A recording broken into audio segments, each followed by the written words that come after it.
The 365 Pro Wrestling.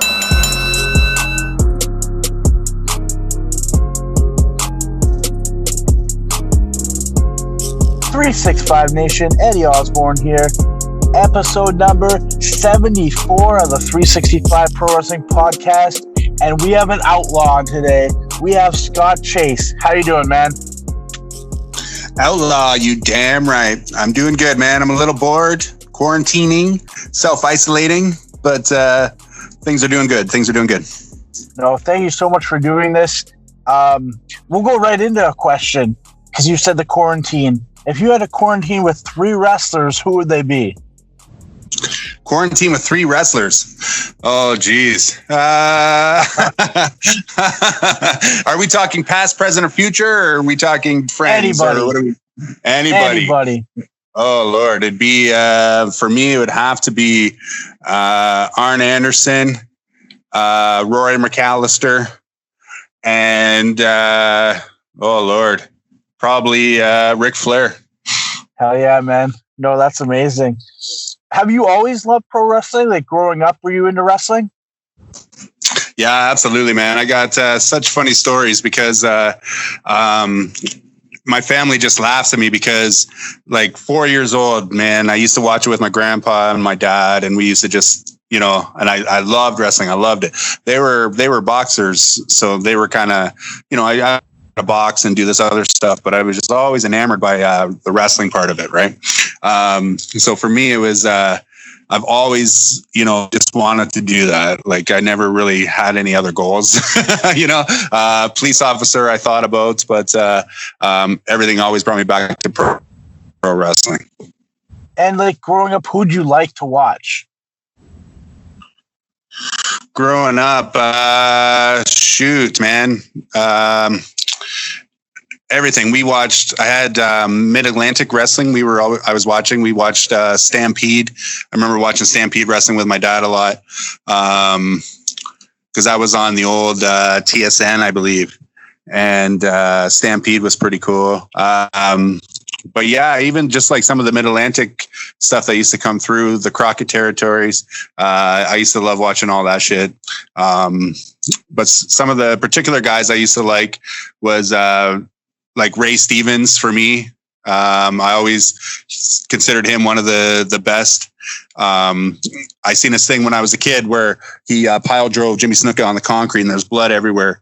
And I just remember thinking, holy crap. And he just kept pile driving him over and over. And Snuka was doing convulsioning on the floor. And I thought, oh my God, he killed that guy. And then after that, it was like, you know, I don't know why that one, but that's the one that really sticks out as the first like real childhood memory of wrestling changing my life, you know. But yeah, those guys. Like, that's probably showing my age right there, showing Crippler Stevens, right? But yeah, man, that was the selling and how you don't appreciate it when you're a kid, but the selling of Jimmy Snuka was amazing as well, right? Hell yeah, man. Now, I'm not dating you either. I'm not saying you're old. I'm old, but I'm just saying the internet was not what it is today.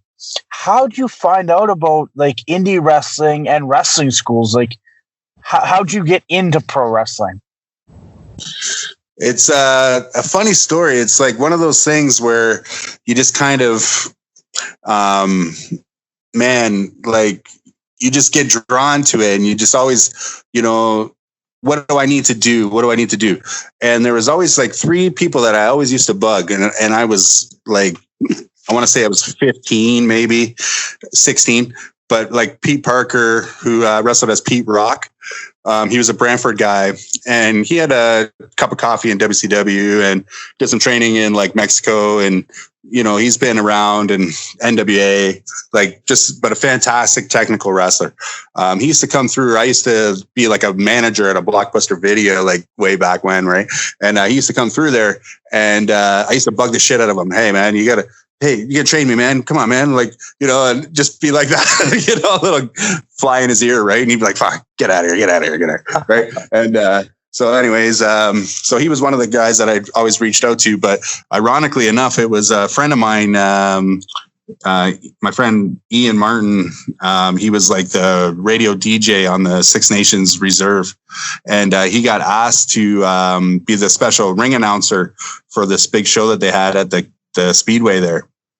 And he knew I was a big wrestling mark, and so he said, "Just come with me, and I'll introduce you to the guys." Because I think it was like Brian Lee and guys like that, like on the show or whatever. Right? And so I was like, "Yeah, man, let's do this." And then I ended up meeting Nick Wyman,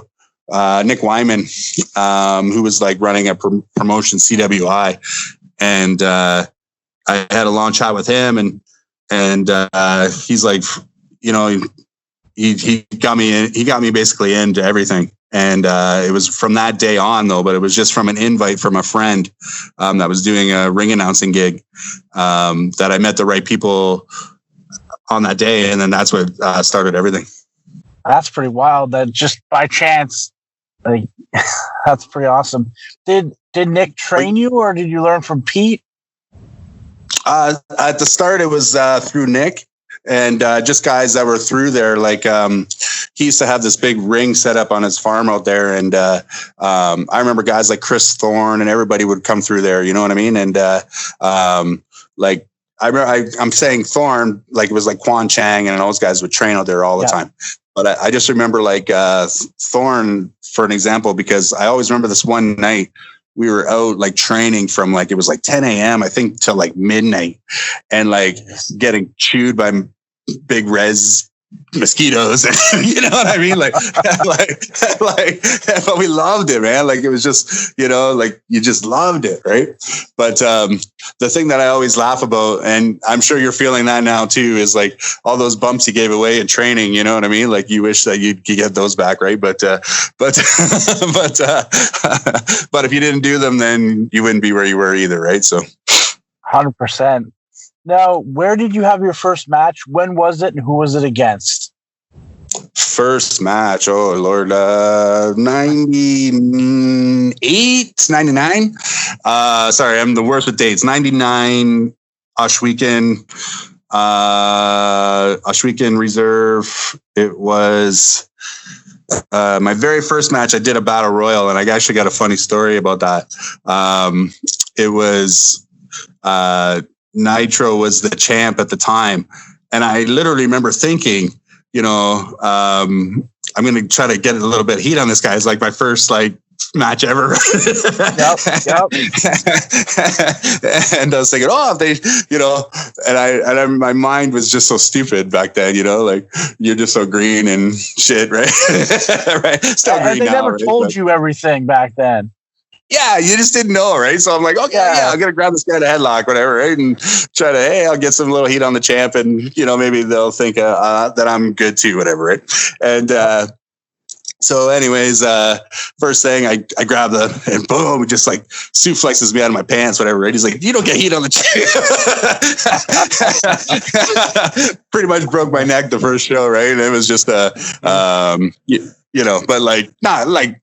Figuratively speaking, I guess, but yeah, man, like you learn your lesson a lot different, but you nailed it earlier when saying it was it's so much different now, it was definitely a, hey, this guy's okay kind of thing. And that's how you got in. Right.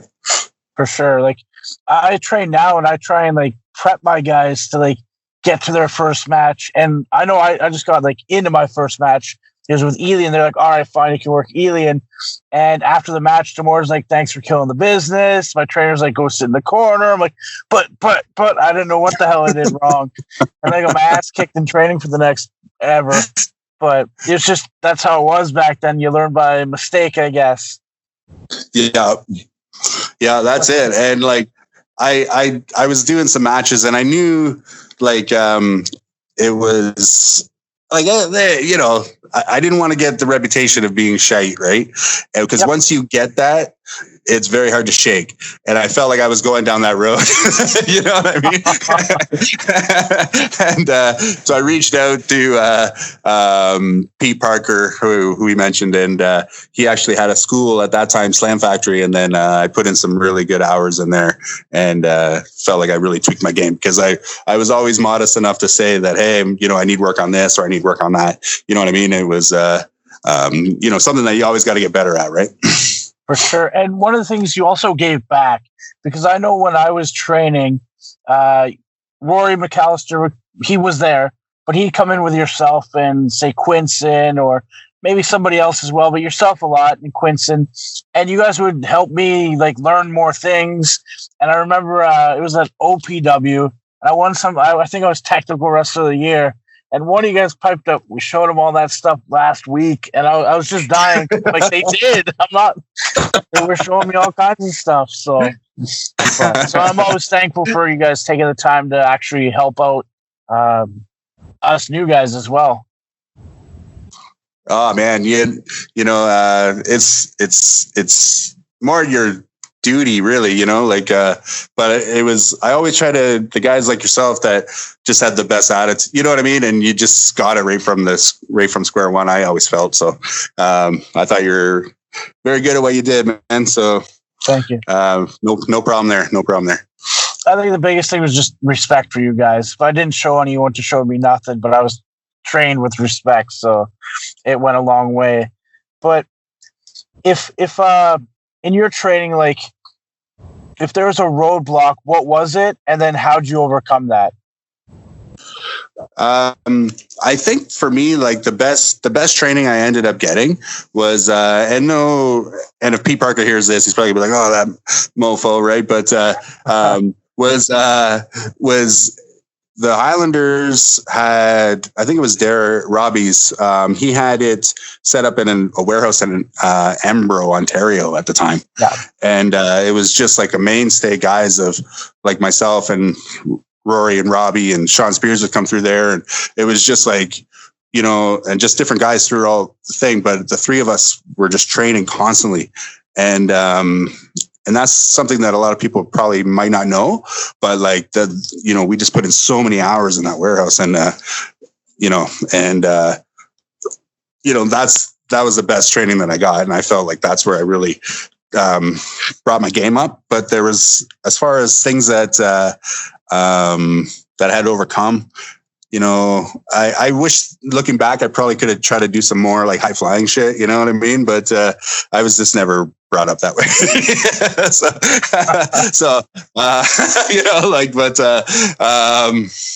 No, I don't know, man. Like, yes, overcoming, I probably sucked at a lot of shit at the start, and you just repetition is the way that you overcome everything, right?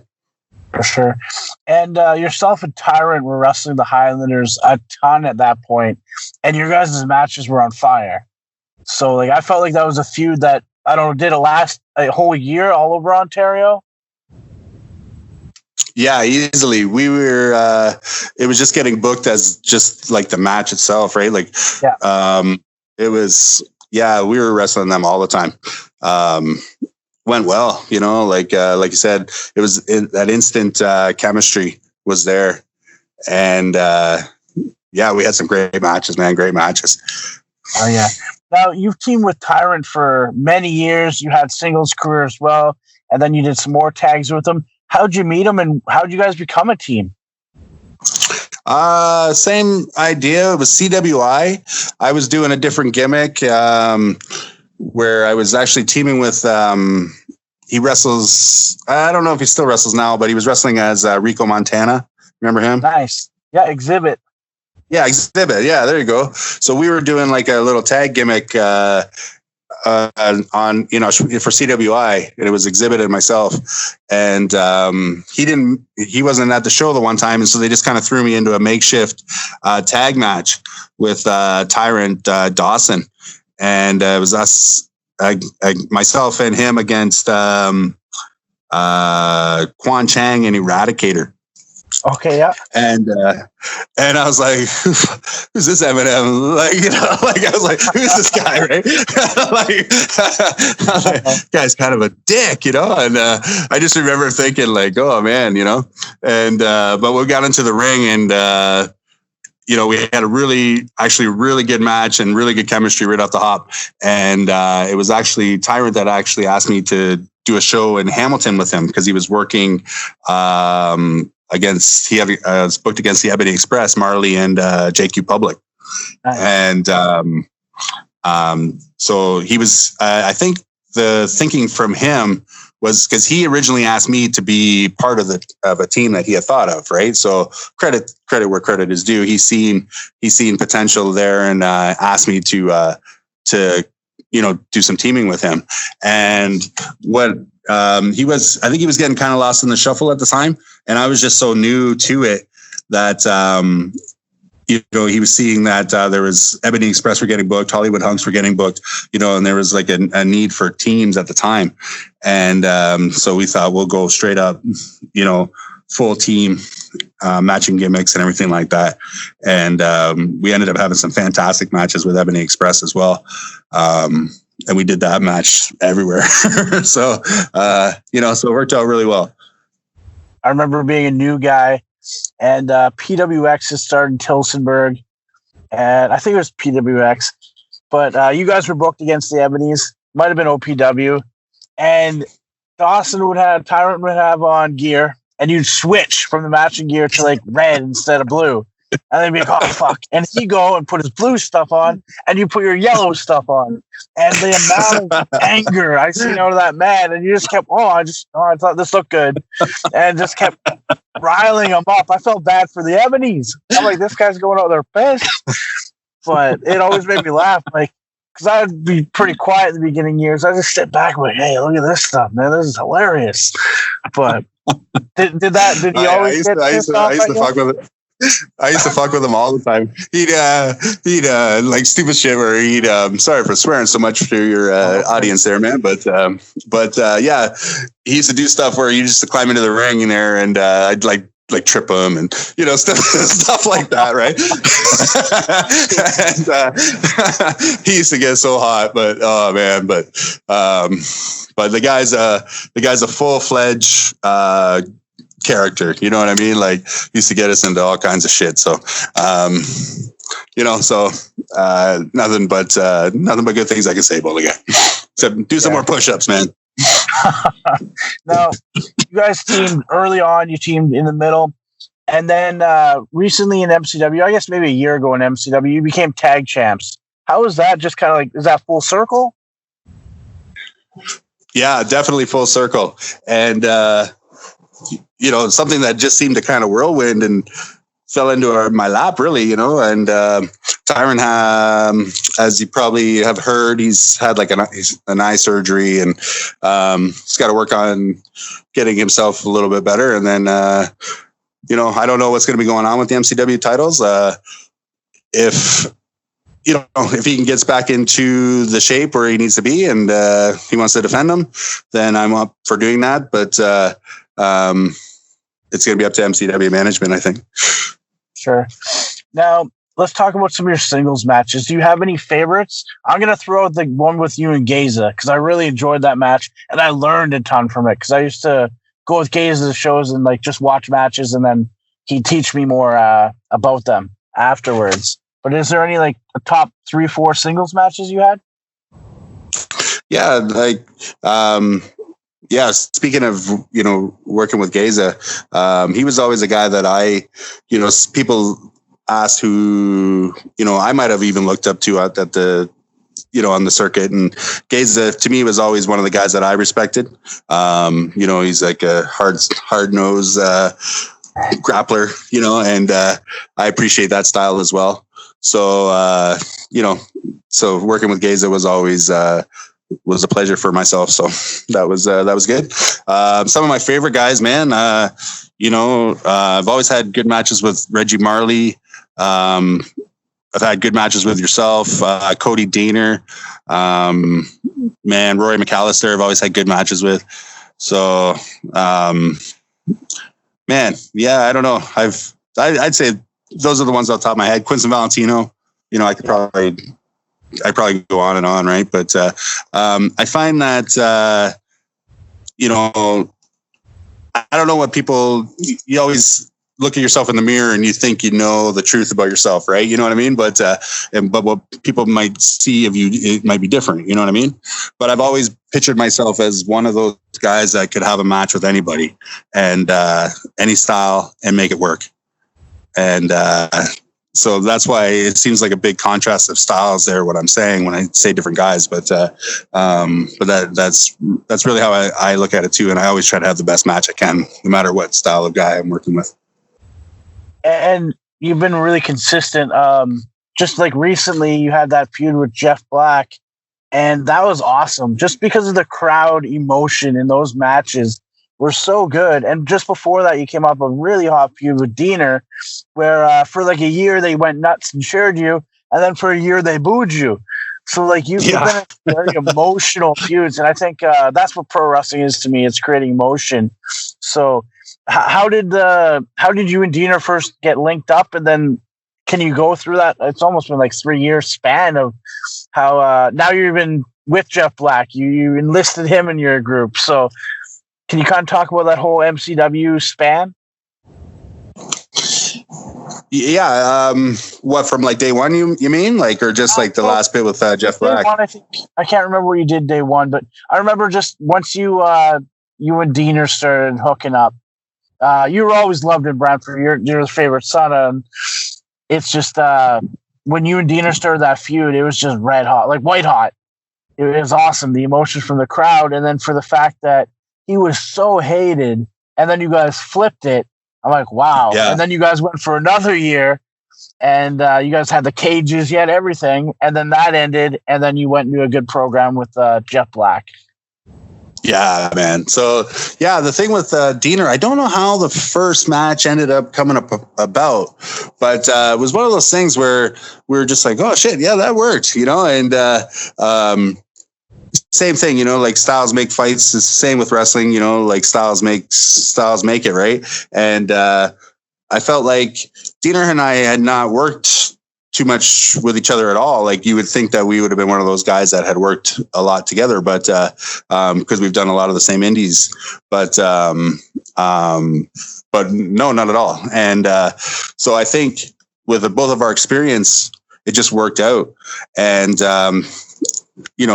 and what we were able to do, we ended up having like lose and leaves Brantford matches, brush your teeth matches. Like, I don't know, we had like a whole bunch of like gimmick matches that led up to a couple title changes, and we had a big blow off in the cage, which I thought was fantastic because you don't really get to run your full feud as much these days, and I always feel that a full feud should always end up with something like a cage or some kind of like extreme gimmick match like that, right? For sure. And then, but with Jeff Black, man, yeah, like that was the thing. I could feel the crowd in Brantford, like I could feel it, like they're liking Diener, and and it was turning into like full on Outlaw chants at the start, and then I could feel it kind of wavering a little bit. Hey, a couple Diener chants over here, and and then Outlaw sucks over here, or whatever, right? And but you could feel it kind of waving, and for us to do the double turn like that was awesome. And so I thought to myself, I got to turn this up a notch, and it's kind of Brantford's fault, like that's the way I look at it. Yeah. I've done so much in the city, and I can go on, and then to have them, kind of cheer for Diener, not myself, really stuck it to me, right? So I thought, I'm going to look into my past a little bit, back to where I was doing a little things a little bit more evil, and I thought I'm going to get myself a manager. I'm going to get myself the Wizard of Vid, and I brought him back into the fold, and you can see where that went. For sure. And how has been working with the Wizard? Like, he's been around a long time, and I feel like he kind of got forgotten, and the fact you brought him back was really amazing, and it's really good for the wrestling as well. Yeah, I've always, it's one of those things, right? I try to work with guys that I know that, because I definitely know that I have less time, the window's shutting, and then with who knows how long with this quarantine, I think I've retired now for the last 10 years, right?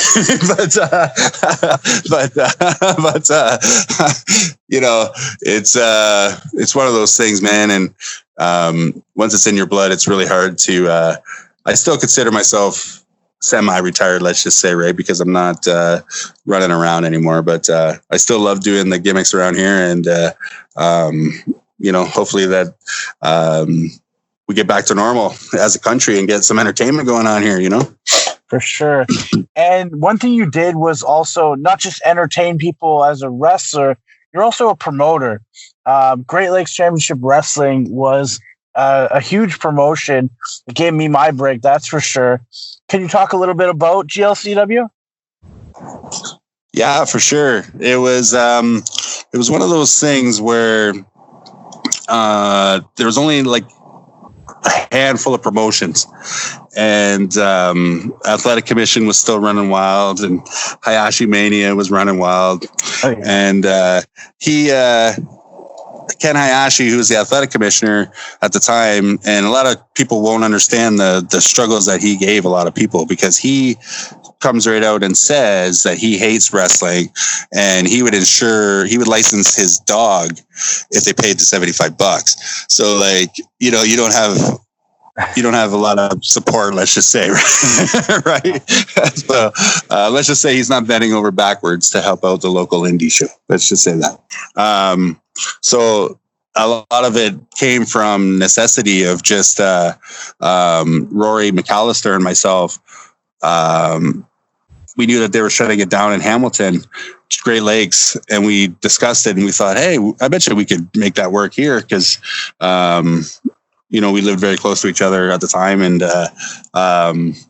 that's where it started. And it was just basically a conversation, and gosh, yeah, let's do this. And then it turned into a pretty successful thing. And but the start of it was just, hey, let's try, that was it. Like, it wasn't really, hey, we've had this well-oiled plan, it wasn't anything like that. It was just like, why not, and let's see. And if it fails, it fails, but you got to take a swing, right? For sure. And you guys hit a home run, because you guys packed the Boys and Girls Club full every single time. And I remember just so many good moments for myself, personal wrestling there, and then seeing so many wrestlers there who you had the Ruffies, you had Marco, yourself, you guys had so many teams, the Highlanders, Spears, Flex, Falcone, Quinson. It was just so much learning from there for me. So I'll always be thankful for that. Is there any shows that you remember the most, that you really enjoyed putting on? There was the one that we had. It was when we had Tony Atlas come through, and it was Tony Atlas, myself, and Ruffy Silverstein against Reggie, Notorious TID, and Quincy Valentino. And what a match that is, when you just say that out loud, right? But man, Atlas did so much in Brantford, and I used to laugh because people would say, "Oh, Atlas won't draw." The guy was like the Pied Piper. He'd go through the mall and he would just have people following him, and just promoted the shit out of the show. And and we ended up getting I think that was our 350 people crowd, and back then that was pretty decent, and so I was always really happy with that show, because that's the one that we ended up really getting the support of Brantford, I felt, because the Expositor covered it, the radio station covered, you know what I mean? It was just it was a big hype, and he gave the rub to a lot of people, that show, and the way to do it for the 6-man, it worked out really well. Sure. And then PWA ended up doing a war with GLCW at the end. I think, were you guys just done promoting, or because you guys could have kept going if you wanted, and then you guys were shutting down. I don't know the reason for it, but then I ended up talking with you. We did a little exchange. I got some tapes and the rights to run some shows, but why did GLCW shut down? Yeah, there was just, I think at the time, because we had brought in Mike Shea at the time, and it was myself, Reggie Marley, and Mike Shea. And sometimes when you have three minds like that, you have different ways of doing things, and it becomes more of a, frustration than a love, and if it gets to that point, you have to say to yourself, is this the right thing? Right. But, I think that was a lot of it too, and at the time, it was just, it was just one of those things. And I really wanted to focus more on my wrestling at the point, because I remember at that time too, was thinking I had to make a decision: was am I a promoter or am I a wrestler? And I have to make that decision as well, right? Because it's unless you can run a regular gig, it's very tough to be both. And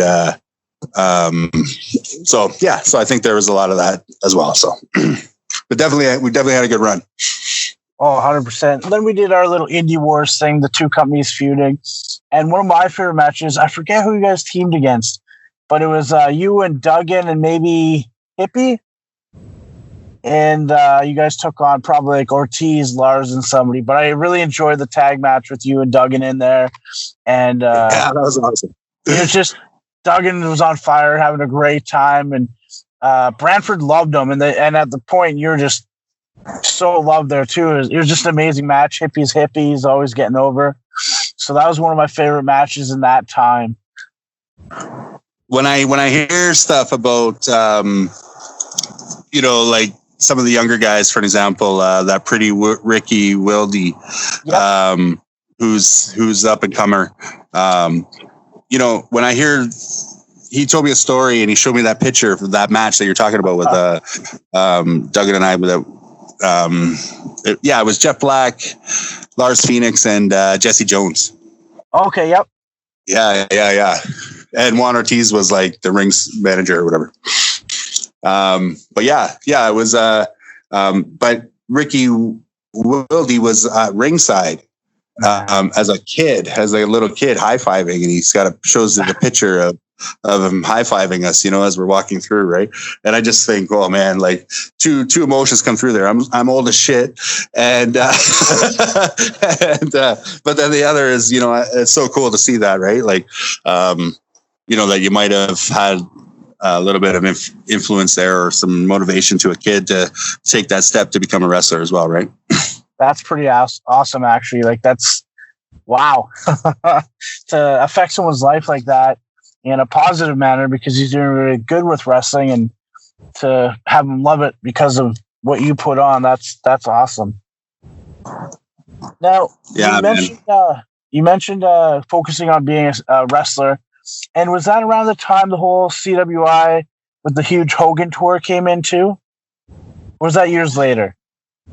Yeah, I feel like that was a little later, but it all blurs in, right? And I was in talks with WWE at the time, and I just felt like that was going to go somewhere, and you know what I mean? It was,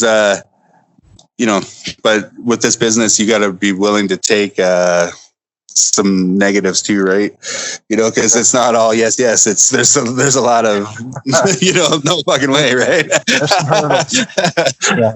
Yeah. So that would be advice I'd give to anybody trying to break into the business: is prepare to have your heart broke a couple times, because it's gonna happen, right? Yeah. Now, I believe I have this right, but I could be wrong. Did you, Marley, and a couple other people go down to, was it like Pennsylvania or something like that, to watch Hashimoto and Carino? Yeah, that's right. Yeah. And what happened there? Because I only know that you guys went, but I didn't really know all the story. I was just the young kid in the back going, huh? Yeah, that was, they had a Japanese, they were taping it for a Japanese TV station, and it was excellent. It was Steve Carino versus Hashimoto and Gary Steele in a triple threat, and amazing, man. It was the best match I ever seen, like live. Was just like stiff kicks, like Hashimo just laying those kicks in, and those guys are just eating them all day. Like it was just real stiff match, and but such great psychology. And Steve Carino's always been one of my favorites, anyway. So, so that was amazing. Met some cool contacts, and that was with 01 Wrestling out of Japan. That's awesome, man. No, I always remember hearing about it. I'm like, oh man, that sounds amazing. But is there any decision like that you would have changed in your life for pro wrestling, or changed in wrestling for your life? Yeah, it's easy to say that now that I'm, definitely hindsight closer to the end than the beginning, but I think I would have taken that Japan tour, and it all went with what we were just talking about. Was I met a few contacts about bringing me over there to do 01, and I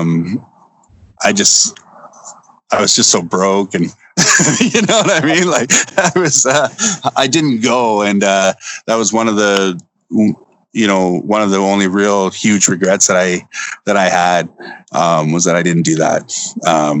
But you can't change it now, right? But I wish that I would have just taken more of a chance, because I didn't really, what that meant, like just if that meant just sleeping on the street, or you know what I mean. I didn't really know, and there was just a lot of unanswered questions for me, and I just didn't take the chance, and you got to be willing to take all the chances. And I realize that now. Right. But yeah, I would say that was a big one. For sure. Now, what would you consider the Pretty Ricky, like watching you, the biggest success in pro wrestling for you so far?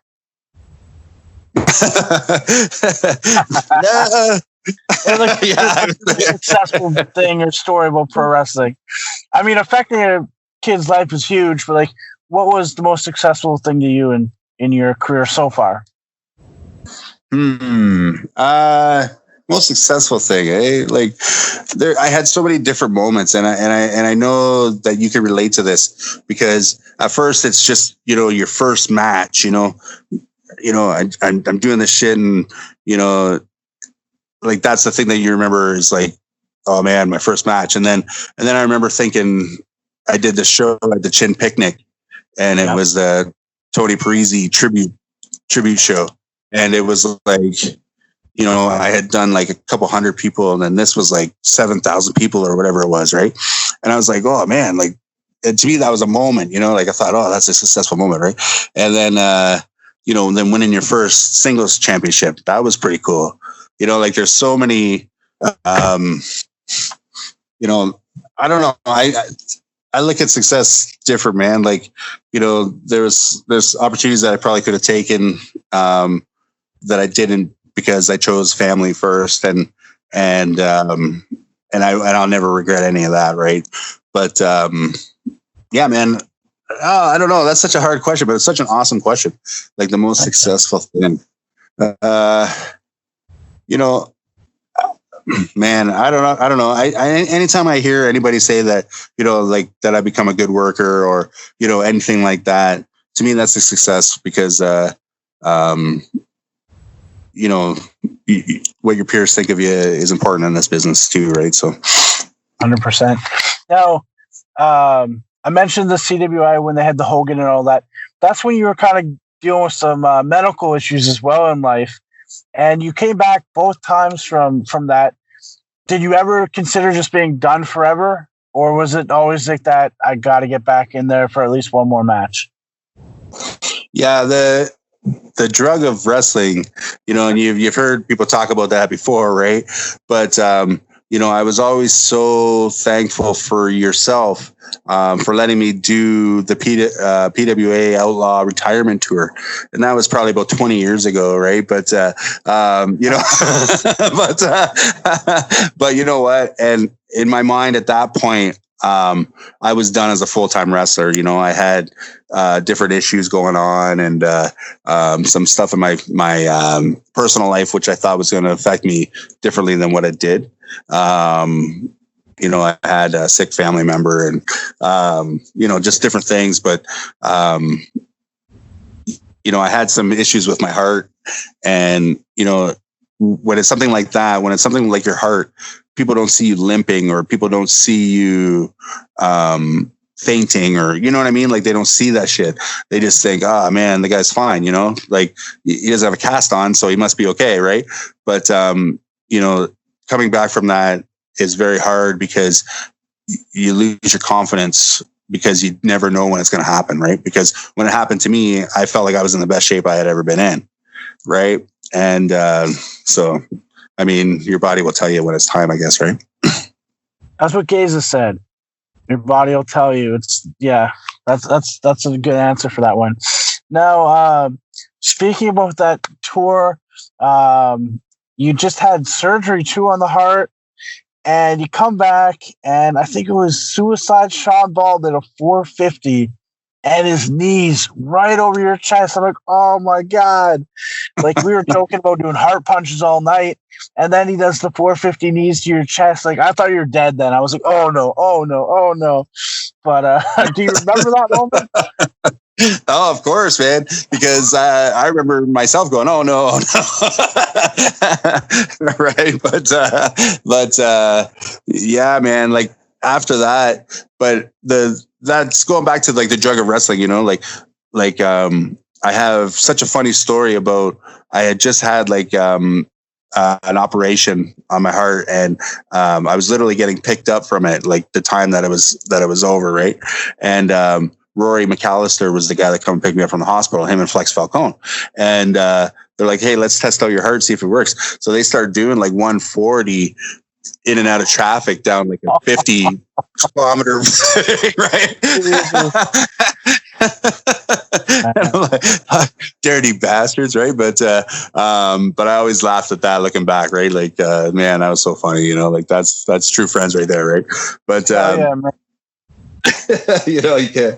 And but yeah, man, like, just coming back, but sorry, long-winded, but like the drug of wrestling, man, what I'm talking about is you know, you had the heart thing, and everything in your mind is saying, you know, hey man, you know, it's like your heart, you know, you flatlined, you know, like let's be real here. But then you start like working out, and you start feeling better, and the first thing that you think of is, shit, I feel pretty good. Maybe I could wrestle. You know what I mean? Like, it's so funny, you know, and if someone that's not in the business would never understand that. And but it's so funny, like the second you start feeling healthy, like, well, maybe I can bump, you know, you start questioning it, right? Hell yeah. Now, my last question for right now, anyways, we got to get you on again, but if you could have a program for your last little while, who would it be against and why? Program, eh? Whew.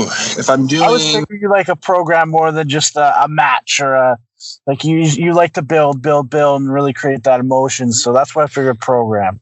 Yeah. No, I like that. I like that. There's certain angles that I feel like that I could do, but if my old school worker is telling me that I should have a program with that no good pretty Ricky Wilde Nice. in Brantford and MCW. Yep. That's the one thing that I feel needs to happen. I don't know how the promotion feels about that, but if you want to look into the future, then that needs to happen. I need to shut that kid's mouth. I love it. All right, man. I thank you so much for being on here today. Is there anywhere on the internet fans can link up to you or send you messages? Yeah, man. I'm all over Facebook, Outlaw Scott Chase. Twitter, I'm at Outlaw Scott. And Instagram, I'm at Outlaw Scott Chase.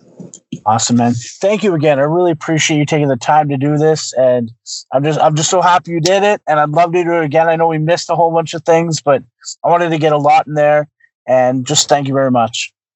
Man, thank you so much too, man. I don't get to do a lot of these, so this was fun for me, and hopefully I didn't bore your audience too much. Yeah. All right, man. Thank you very much. All right. Okay. All right. All the best. Cheers.